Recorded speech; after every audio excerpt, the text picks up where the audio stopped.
Sarkozy, ou Monsieur le Président, je Bonjour, ne sais Karine. pas. Bonjour. Entrez presque chez vous. Magnifique. Ça fait quoi d'avoir des photos de soi ailleurs que chez soi? Touchant. C'est donc ici qu'on va habiter. Voilà. Bon, c'est pas votre vélo, hein. Ça, alors là, je suis sûr. Je vous montrerai le mien, c'est pas le même. Est-ce que je dois vous appeler Monsieur le Président? Vous voulez m'appeler comment? Soit c'est Monsieur Sarkozy, soit c'est Nicolas. Parce que si je vous appelle Jean-Pierre, vous n'allez pas comprendre que c'est à vous de... Non, c'est sûr. Peut-être que ce serait un regret pour vous. Peut-être pas. Ah non, je ne connais pas de Jean-Pierre. Je ne vais pas m'immiscer dans votre vie privée. Ah non, Jean-Pierre, ça, j'ai pas fait encore. Je préfère, soit vous faites officiel Monsieur le Président, soit vous faites Nicolas. Mais Monsieur Sarkozy, je trouve que c'est un compromis un peu bâtard. C'est Nicolas ou Président. Oh bon, Nicolas. D'accord. Ok, Karine. À votre avis, quelle image vous donnez de vous? Vous avez un lien extrême avec les Français. Extrême, je sais pas, mais... On vous adore ou on vous aime pas? Oui, mais franchement, Karine, est-ce que c'est pas commun à tous ceux qui ont eu l'honneur d'avoir les responsabilités qui sont les miennes? Quand on a la chance d'être président de la République, d'avoir ce lien avec les Français, on fait partie de leur histoire. Et donc ça déclenche des réactions. Et même le lien négatif, c'est un lien. Vous savez, les gens qui divorcent et qui continuent à se taper dessus ou à se détester, ils ignorent que c'est de l'amour.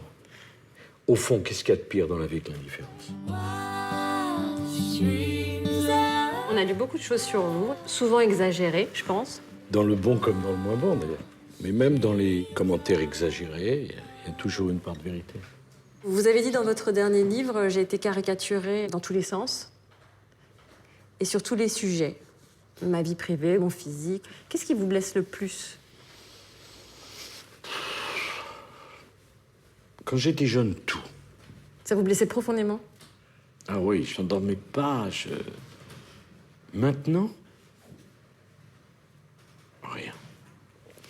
Parce que je connais la vanité de tout ça. Ça passe. Je ne lis plus rien, je ne vois plus rien, je me protège à fond et je suis beaucoup plus heureux comme ça. Alors je sais ce qu'on dit parce que quand ça va mal, il y a des gens qui vous serrent la main, on a l'impression qu'ils serrent la main à un mourant. Quand ça va bien, les gens dans la rue font comme ça. Donc voilà, ça me suffit. Moi, je lis un journal. Il est là, L'Équipe. tous les matins. Absolument tous les matins. Depuis 1969. Les parents de Nicolas Sarkozy se sont séparés lorsqu'il avait 3 ans. C'est sa mère, Dadu, qui a élevé ses 3 garçons avec l'aide de leur grand-père. Moi, j'étais plutôt soulagé que mon père soit pas là. À 3 ans? Je vous dis pas à 3 ans, mais 5 à 6. Parce qu'il avait certainement des qualités, mais C'est pas un père idéal. disons qu'il était un peu brusque. Et peut-être pas adapté à des petits-enfants. Il n'y a peut-être pas beaucoup de patience, donc je peux pas dire que j'ai souffert de ça. J'ai pas manqué d'un père. J'étais plutôt soulagé qu'on vive avec ma mère, avec mon grand-père qui était un homme silencieux, calme, apaisé, rassurant Bienveillant. et bienveillant. Ma mère a beaucoup sacrifié pour nous et elle ne m'a pas donné de beau-père. Bon, je me suis dit... pas terrible tout ça. Et justement, regardez ce que dit Carla. Je crois que c'était un petit garçon un peu seul, un peu triste. Et donc je crois qu'il a construit sa vie pour combattre ça, c'est-à-dire cette très très forte sensation de vacuité et de solitude. Et je crois que tout plutôt que l'indifférence, tout plutôt que le vide. Et ça, c'est quelque chose que beaucoup de gens partagent. L'absence de son papa, à une époque où c'était pas encore généralisé, il a eu ce sentiment peut-être d'avoir moins. Et je pense que ça a nourri son moteur. Il avait cette envie de prouver. Voilà, ça fait partie de son tempérament, de sa personnalité. Bon, je me suis dit, c'est un peu petit, quoi. C'est un peu... Étriqué. un peu. Mais c'est bizarre d'avoir cette conscience-là, Ah oui, enfant. mais enfin bon. Moi, je rêvais d'aventure, d'action, que ça bouge. Je voyais les coureurs du Tour de France. Je voyais les chanteurs. Je voyais ça de loin, hein, parce que franchement, on connaissait personne, quoi. Et personne nous connaissait, donc comme ça, c'était clair. J'ai toujours voulu m'en sortir, j'ai toujours voulu prouver. Longtemps dans ma vie, assez stupidement. D'ailleurs, j'ai défoncé des portes qui étaient ouvertes. C'est-à-dire? Vous étiez agressif? Même à l'époque où on me vous les étiez- ouvrait, il fallait que je pousse. Ah. Ça n'avait pas de sens. Mais c'était une façon de réussir, de faire quelque chose, de vibrer, de vivre. Pour vivre la vie dont il rêve, Nicolas Sarkozy n'a pas de temps à perdre. Maire de Neuilly à 28 ans, président de la République à 52, son énergie est légendaire. La première fois que je vous ai vu, vous m'avez impressionné. Vous êtes électrique. Oui, mais enfin, je suis désolé, ça, j'y peux rien. Je sais pas d'où ça vient, j'ai aucun mérite. C'est quelque chose qu'on vous donne. Vous êtes pour rien dans votre physique. Oh, vous dites êtes pour donc, rien hein, dans votre si, moi je m'affame et je fais du sport, plaisanter. Et bon. Alors, je sais pas, moi, quel est le mystère de l'énergie qu'on a. Qu'est-ce Est-ce qu'on qui l'a vous- en naissant? Et ça, c'est toujours intact? Toujours. Et je me demande d'ailleurs pourquoi. Parfois, je me dis, mais quand même, avec toute la chance que tu as eue, tout le pourriez faire une métier que pause. tu as fait, tout. Mais même mes vacances, j'ai besoin que ça soit intense. Mais du coup, les gens un peu mous, qu'est-ce que vous en pensez? Franchement, je respecte. D'abord, dans la situation dans laquelle je suis, il faut que je sois bien avec tout le monde, mais honnêtement, ça me parle pas. Broken hearts everywhere from stepping on love we don't. Vous avez un trait de caractère qui bluffe notamment Alain Juppé. C'est votre pouvoir de persuasion. Un de vos proches. Non? Pourquoi? Ah oui, non, je dis ça en plaisantant. Vous êtes Si tous me le proches, vous êtes un peu sortez. tous mes enfants dans cette émission. Écoutez, c'est très flatteur. On n'a pas pris toutes vos qualités, je suis désolé, mais c'est très flatteur. Alors d'abord, il paraît que vous répétez les choses 3 fois. Vous avez conscience de ça ou pas? Vous me prenez pour un vieux gâteux, alors. Quoi? Non? Non, mais insistant, genre. Non, il y a un rythme. Mais Ah. non, il y a un rythme dans le discours qu'on doit scander. Mais quand je parle avec vous, je pense pas que je scande. Non. Et c'est Mais vous toujours voulez pas me d'ailleurs. persuader d'un truc aussi. Pourquoi pas?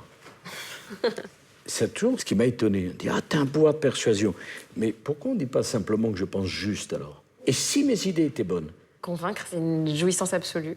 Non, c'est ma passion, c'est ce que j'aime. C'est peut-être ce pourquoi je suis fait, convaincre. Quand je crois à quelque chose, je suis pas quelqu'un qui met le doigt dans l'eau pour savoir quelle est la température. J'y vais franchement. C'est moins fatigant, C'est quoi cette théorie? parce que l'ennui, c'est tellement pesant. En fait, vous faites tout ça parce que vous avez peur de l'ennui. Lorsque Nicolas Sarkozy rencontre Jacques Chirac à 20 ans, il fait aussi la connaissance de Bernadette, avec laquelle il entretient depuis une relation presque filiale. Bernadette Chirac. Façon fan club, c'est une ultra. Non, mais c'est réciproque. Je la connais depuis très très longtemps. Je crois que j'aime tout chez elle. J'ai admiré, aimé l'amour qu'elle a pour son mari. Par ce bel homme, quoi. Moi, elle a un côté, j'espère que on n'aura pas dire ça, mais un côté midinette par rapport à Chirac. Et je l'aime aussi parce que j'ai eu le privilège de la voir au moment d'épreuve, que ce soit la mort de sa fille. Sans doute savez-vous que j'ai perdu ma fille aînée. Nicolas m'a téléphoné le jour de sa mort et il m'a dit « Est-ce que je peux venir me recueillir à côté de Laurence ?» C'est le seul. J'ai bien dit c'est le seul. Et là, devant Laurence, il m'a dit ce qui devait être dit. C'est quelqu'un qui m'a toujours aidé, toujours soutenu, même quand son mari et moi, on s'opposait. Jacques ne voulait pas qu'on se voie. C'est pas vrai. Si, je vous assure. J'étais le ministre de l'Intérieur et on se cachait pour se voir. Comme des amants, c'est drôle. Non, je vous assure. Bah, se cacher pour se voir. Ne me gênez pas. Enfin, Madame Chirac, quand même. Non mais, je dis comme. Et on se retrouvait chez un ami à elle. Et j'arrivais, personne ne le savait. Mais pourquoi faire? Mais pour parler de parler. politique, Parce de la qu'elle voulait vie. me dire, je vais vous aider, je vous aiderai, il faut tenir. Là, j'avais Chirac qui me tapait dessus, puis Bernadette qui me soutenait. C'est fantastique. Oui. Qu'est-ce que vous voulez que je vous dise? Elle a quelque chose à vous demander. Elle vous voit son mari. Mais moi, je la vous vois aussi. Hein. Bah justement, il est temps que ça cesse, votre histoire. Je ne suis pas tutoyeuse. Si Nicolas Sarkozy me demande de le tutoyer, je le tutoierai immédiatement. Et si lui Mais a envie de me tutoyer, ben, ça me fera beaucoup de plaisir. Ça sera une marque d'affection supplémentaire. Mais pour le moment, il ne me l'a pas demandé. Qu'elle me tutoie, honnêtement, ça me pose aucun problème. Vous n'arriveriez pas à la tutoyer? Ah, j'aurais du mal. Bernadette, vois-tu... C'est à cause de Bon, son âge? Non, je pense pas. Pour moi, Jacques Chirac, ça a beaucoup compté dans ma vie. Je me suis opposé à lui, mais vraiment, on a passé des années fantastiques. Chirac, je ne l'ai jamais tutoyé. Il me l'a dit, demandé Ah, il vous l'a 1000 demandé fois. et vous n'y arrivez pas? Moi, j'y arrivais pas. Et on s'est tutoyé en 2007. Je suis élu président. J'arrive à l'Élysée. Je vois Chirac qui m'attend. Ça fait quoi? Pardon, hein, je vous dis la vérité, j'étais bouleversé pour lui parce que ça voulait dire la fin. Et au bas de l'escalier, je lui ai dit, ça m'a échappé, tu te rends compte? La première fois que j'ai c'est tutoyé. beau. Je lui ai dit, tu te rends compte? Tu te souviens, en 1975, j'avais 20 ans, tu m'as reçu, tu étais Premier ministre, et on se retrouve là tous les deux. Ah, il m'a dit, oui, ça fait long, hein, tu sais, ça fait long. C'était très émouvant. Et quand j'ai raccompagné, j'ai senti que pour lui, il y avait comme une forme de vide. Hein? Vraiment, J'étais presque plus triste pour lui. j'étais ému, quoi. Bon, visiblement, j'ai bien vu en 2012 que j'ai pas Le même j'ai effet. pas suscité la même Émotion. émotion à Monsieur Hollande. Bon, et du coup, Bernadette, alors, vous allez la tutoyer ou pas? Ce sera une marque d'affection supplémentaire. Ben alors, c'est fait. Ah, Bernadette, attends-moi, j'arrive. j'attends. Énorme. We are family. Nicolas Sarkozy est père de 4 enfants. Il a toujours réussi à leur consacrer du temps, malgré son divorce et sa fonction, comme en témoigne son fils aîné. Notre père était très présent, malgré son travail et malgré le fait aussi que nos parents se soient séparés assez jeunes. Il nous accompagnait au tournoi de foot, de corriger les devoirs. On n'a jamais eu une relation conflictuelle. Je pense qu'il avait à cœur de ne pas reproduire les manquements qu'il avait pu ressentir dans sa propre enfance. Un matin sur deux, c'était soit notre mère qui nous accompagnait, soit notre père. Notre père, quand il venait nous chercher, on était souvent en retard, donc on voulait aller au plus court et on ne comprenait pas pourquoi il prenait le chemin le plus long. Et quelques années plus tard, on a compris que c'était par amour, en fait. Oui, je m'en souviens très bien. Pendant 2 ans, j'ai habité à Bercy comme ministre du budget. Bercy, c'est l'extrême est. Eux, ils habitaient avec leur mère à Neuilly. Et je faisais le trajet très tôt le matin pour aller les chercher, pour les amener à l'école. Moi, j'ai souffert de ne pas les avoir avec moi dans la vie quotidienne. C'était une forme de déchirement entre ma vie que je refaisais et les enfants qui vivaient pas avec moi. J'imagine qu'en plus, quand ses parents ont divorcé, quitter la mère de ses enfants, ça réveille des choses. Oui, c'était... Puis moi, je déteste faire de la peine. Je sais pas comment il faut faire. J'ai de très bons rapports avec leur mère, hein, qui est une femme formidable, qui les a très bien élevés. Mais enfin, c'est pas vivre avec ses enfants. Et je crois que tous les parents qui ont divorcé le savent. C'est un sacrifice. Vous êtes un papa tendre? Oui, je suis pas très démonstratif, mais... Pop, pop, pop, pop, Dans- pop, pop, dans pop, les- pop, dans pop. les- Vous savez ce que c'est, ça? Oui, mais ça, c'est des mots que j'écris, ça. Ah ben, c'est pas de la tendresse, ça? Si, c'est de la tendresse, mais je veux dire, l'écriture permet de mettre de la tendresse et une distance. Oui, parce que mes petits amours, je vous aime, Mais tout bon, ça, c'est eux qui vous les ont donnés. Ouais. Ce qui est surtout touchant, c'est pas que je l'écris, c'est qu'il les ait gardés. Voilà, c'est le temps qui passe. Est-ce que vous avez conscience de toutes les choses qu'on peut dire sur vous peuvent avoir un impact sur vos proches? Oui, bien sûr. Oui. Est-ce que vous en parlez avec vos enfants quand ils étaient petits? J'en parle pas souvent. Pourquoi? Vous n'arrivez pas? D'abord, j'ai du mal. Et deuxièmement, vous savez, les choses n'ont d'importance que ce que vous leur en donnez. Vous voulez que je me rende malade pour un article du lundi qui est oublié de mardi? Votre fils, il a des souvenirs un peu douloureux quand même de certaines choses. Ah oui, mais lui, bien sûr. Quand on était petit, notre père était déjà maire de Neuilly et donc il pouvait y avoir des moqueries ou des attaques à l'école. Évidemment, on peut critiquer l'action politique tant qu'on veut, mais je trouve ça nul de s'attaquer au physique des gens et de résumer les gens à ça. C'est quelque chose de minable en fait. Enfin, quand t'es petit, les remarques sur son physique, moi j'aurais pu me battre pour ça. Vous saviez qu'il s'était battu pour vous? Oh, le pauvre. Non, Il vous l'avait dit ou pas? non. Mais j'imagine bien quand on est le fils du maire ou du président de la République, ça génère des jalousies. C'est le prix à payer? Ben, vous savez, c'est quand même, si on veut pas d'ennui, on monte pas en haut de l'arbre le plus haut de la forêt. Si on monte en haut de l'arbre le plus haut de la forêt, il y a du vent. Oh, bah lui, il n'a pas demandé à monter à l'arbre. Ok, Hein. c'est vrai, bien sûr. C'est un problème. Pour mes enfants, pour mes proches, je sais qu'ils souffrent de ça, mais en même temps, c'est une école de la vie. On est le même père à 30, à 40 ou à 50 ans? bien mieux. On est bien mieux à 50 ans? Oh là, bien sûr. En quoi? On est plus attentif, on est plus doux, on a moins à prouver. Et être le père d'une petite fille quand on a eu 3 garçons, ça change J'ai- des choses ou pas? Oui, du tout? j'ai mal aux genoux. Pourquoi? Parce que je me mets à genoux en permanence. Laisse-moi tranquille. Hein. Arrête de m'embrasser, tu me déconcentres. C'est un miracle, mais maintenant ma fille est plus jeune que mon petit-fils. Mais alors du coup, votre petit-fils vous appelle comment? Papy? Oui, c'est horrible. C'est terrible. Parce que moi, je suis pas papy dans ma tête. Hein.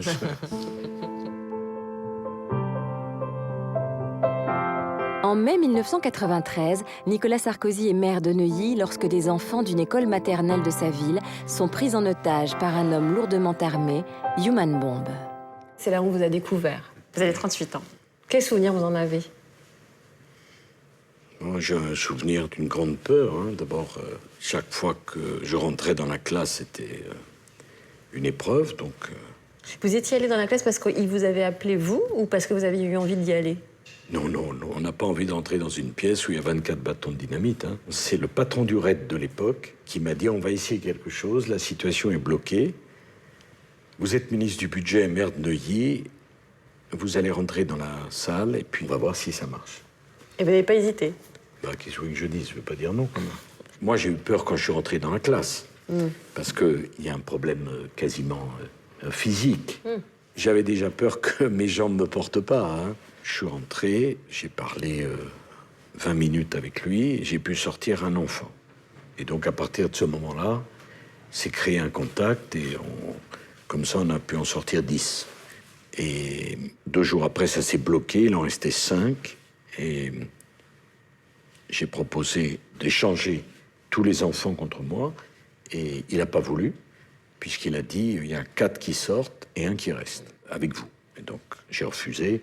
Et donc, à ce moment-là, avec Charles Pasqua, on a pris la décision d'intervenir. Il y avait 5 enfants qui restaient et c'était les enfants ou lui. Ça a été lui. Force reste à la loi. Le forcené est mort. Qu'est-ce que ça a changé pour vous? Il y a une forme de gravité que je n'avais pas, la fréquentation de la mort, même le corps d'HB quand il a été neutralisé. J'avais jamais vu le corps d'un homme avec 3 balles dans la tête. Et donc, ça a changé beaucoup de choses. Et d'ailleurs, dans les mois qui ont suivi, j'ai beaucoup grossi.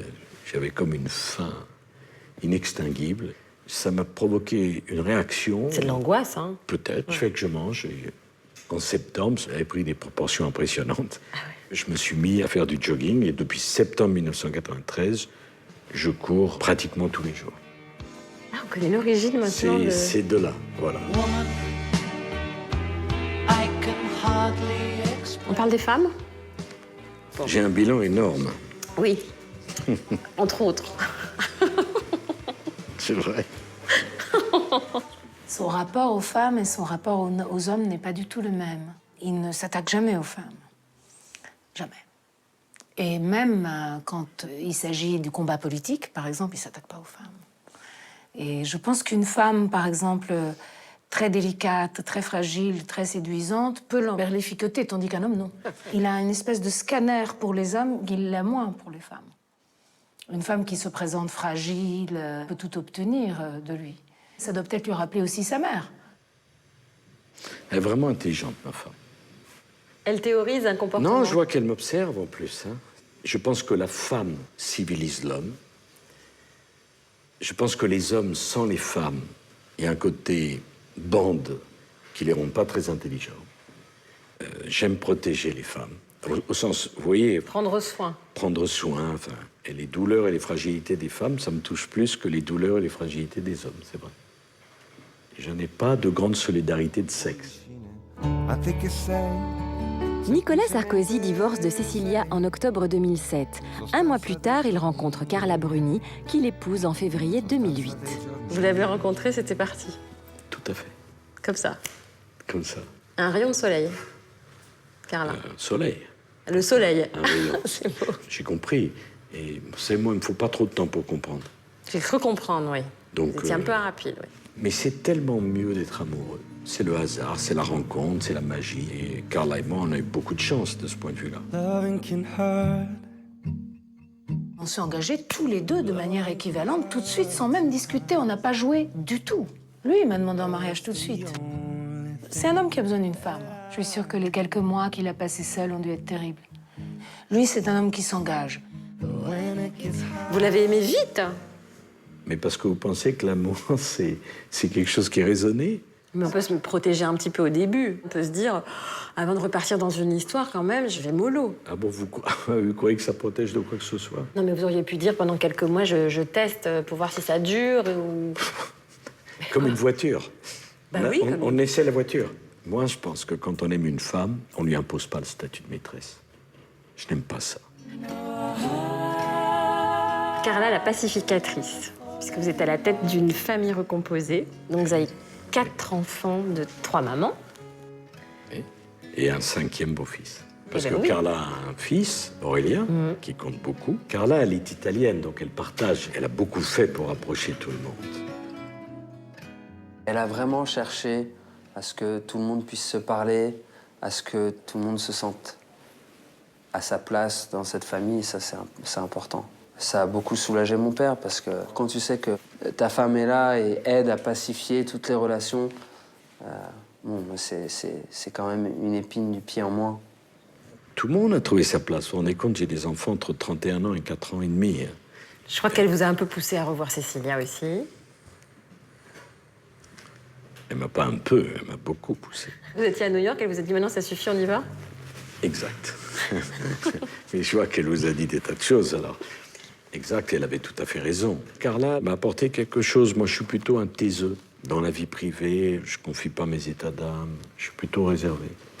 Et Carla, elle m'a bien mis les points sur les i. On met pas la poussière sous le tapis. Ici, on parle. Ça change tout. Et bien sûr que ça change tout. Et quand je rentrais fatigué, que j'avais pas envie de parler, fallait que j'y passe. Et vous y Je avez devais consenti parler. volontiers. Non seulement j'ai consenti, mais j'ai découvert que elle avait raison. Comme elle avait raison sur Cécilia, comme elle avait raison sur la discussion, bien sûr. C'est sûr. Alors que moi, j'avais tendance un peu à m'enfermer dans mes soucis professionnels et à oublier mon environnement. Et vous arrivez à parler à la maison de vos soucis professionnels? Assez peu, mais on parle de la vie, on parle de tout, on partage tout. Elle me pose beaucoup de questions. Parce qu'elle s'inquiète. Et parfois, je rentre à 23h. On parle jusqu'à 1h du matin. Depuis 9 ans qu'on est mariés, c'est comme un miracle. Et puis Julia, et puis tout le monde qui est beaucoup plus heureux. Le 6 mai 2007, Nicolas Sarkozy est élu président de la République. Par-delà les divergences d'opinion, il n'y a pour moi qu'une seule France. Je veux leur dire que je serai le président de tous les Français. 2007, comment, avec le recul, vous définiriez cette année qui a été extrêmement bouleversante pour vous? Président de la République, divorcé, Carla, c'est une année folle. Non, vous saviez, comme quand j'ai été élu, j'ai eu comme un poids qui s'est retiré de moi. Une enclume. Cette Ça a enclume-là, été- c'est que le jour des élections, Le jour du résultat, vous l'avez senti physiquement. physiquement. Vous avez écrit dans un livre que le jour de votre élection en 2007, c'était le jour le plus triste de votre vie. J'avais des raisons personnelles. Et il y avait un contraste entre le trop-plein professionnel et le trop-vide personnel. Du coup, vous n'avez peut-être pas profité à fond du plaisir. Bon, tant mieux, parce que c'est pas un plaisir d'être président de la Oh République. bah si, attendez, c'est un peu le pompon quand même.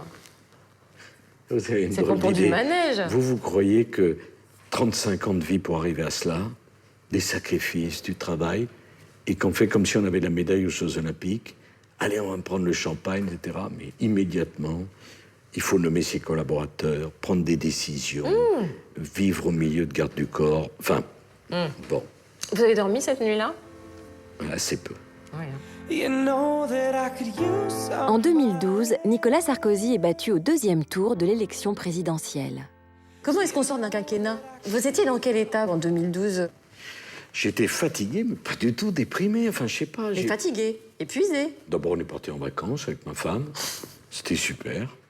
Ensuite, je me suis mis un challenge. J'ai dit, je vais bien parler l'anglais. Et je l'ai fait. J'ai pris des cours tous les jours et j'ai travaillé. Et maintenant, vous parlez bien anglais? Oui. Parce que c'est un peu la honte, hein, les présidents français. Moi, je trouve à l'étranger souvent. Maintenant, je vous ferai plus honte, Karine. On peut partir à l'étranger, il n'y a pas de problème. Les gens ont arrêté de vous appeler ou pas? Ah bon, oui, beaucoup. C'est genre... C'est du jour au lendemain, oui. Mais vraiment? Ah, c'est tout à fait vrai. Et d'ailleurs, si vous saviez comme j'ai beaucoup plus d'amis aujourd'hui. Maintenant Oui. que vous revenez? Oui. Oui, mais vous vous souvenez qu'ils vous avaient pas appelé pendant ces 2 ans et demi? Oui, mais ça n'a aucune importance. Vous les accueillez à bras ouverts? Bras ouverts, je ne le dirai pas. J'oublie rien, je pardonne tout. Je suis pas quelqu'un d'haineux, je suis pas quelqu'un qui a des ressentiments. J'aime trop la vie. Je veux pas perdre du temps avec ça. La haine, c'est un sentiment comme la revanche qui m'est totalement étranger. Non, mais Il faut d'accord. pas y toucher. Mais après, on n'est pas dupe. Est-ce qu'on peut vivre en politique en côtoyant des gens avec des sentiments nobles? Il faut écouter. Si j'avais dû nommer comme ministre que des gens qui avaient dit du bien de moi, à part Brice Hortefeux, je n'aurais nommé personne. Hein. Regardez, mon Premier ministre, il a été Premier ministre pendant 5 ans. Je ne le trouve pas extrêmement laudatif à mon endroit. Regardez, mon ministre des Affaires étrangères Alain Juppé. ne me couvre pas d'éloges. Qu'est-ce que ça peut faire? Si demain je gagne, vous verrez, hein, tout d'un coup, le fossé idéologique entre nous se réduira beaucoup. Je trouve ça horrible, moi. Je vous assure, moi qui suis pas du sérail, je me dis... Parce que le monde de la télévision... j'ai pas d'amis forcément, j'en ai un. Moi non plus. Voire Eh ben, 2. moi non plus, mais la question n'est pas de partir en vacances ensemble. Pareil. La question, c'est de faire une équipe au service de la France. Et pour ça, on ne partage pas qu'avec des gens avec qui on partirait forcément en vacances. Mais ça veut dire que ça pète un peu alors dans les conseils et tout ça? Ça veut dire qu'il faut un leader qui a de l'autorité, qui entraîne tout le monde et pas s'occuper trop des détails. Voilà. Pas être dupe. Il n'y a pas que des coups à prendre en politique. Pourquoi est-ce que vous y retournez? Qu'est-ce que vous voulez que je dise? Les coups, j'ai jamais eu peur de ça. Jamais. Parce que si vous refusez le combat, il vous rattrape. De dos. Vous n'êtes jamais fatigué? Moi? Oui. Parce que vous m'épuisez. Hein. Fatigué de quoi? De combattre? Non, j'ai toujours la passion. I have died every day. Qu'est-ce que vous avez envie qu'on retienne de vous? Si je suis une de vos amies et j'ai envie de parler de mon Nico, que je connais bien depuis 20 ans, qu'est-ce que je peux dire de lui? Beaucoup plus de distance. Beaucoup plus apaisé. Grâce au fait d'avoir déjà été président et d'avoir eu un apaisement personnel? Oui, puis toutes les épreuves, hein. Toutes les fois on a voulu me faire mourir, hein. Toutes les fois on a voulu que je disparaisse, toutes les attaques, tout ça. C'est ça qui vous apaise? Ça renforce. C'est pas pareil. Je suis un peu comme le capitaine d'un navire qui a été capable de passer le Cap Horn. Ça apaise. J'ai passé le Cap Horn. Comment s'est passé cet entretien? Fantastique. Merci beaucoup, Nicolas. Merci Karine. Alors, après les primaires, Ouais. on fait une émission pour le premier tour Ok. et une émission pour le deuxième tour. Avec plaisir. Ça Ok? marche. Et puis après l'élection, Oui. on fait une émission à l'Élysée. Avec grand plaisir. Chiche.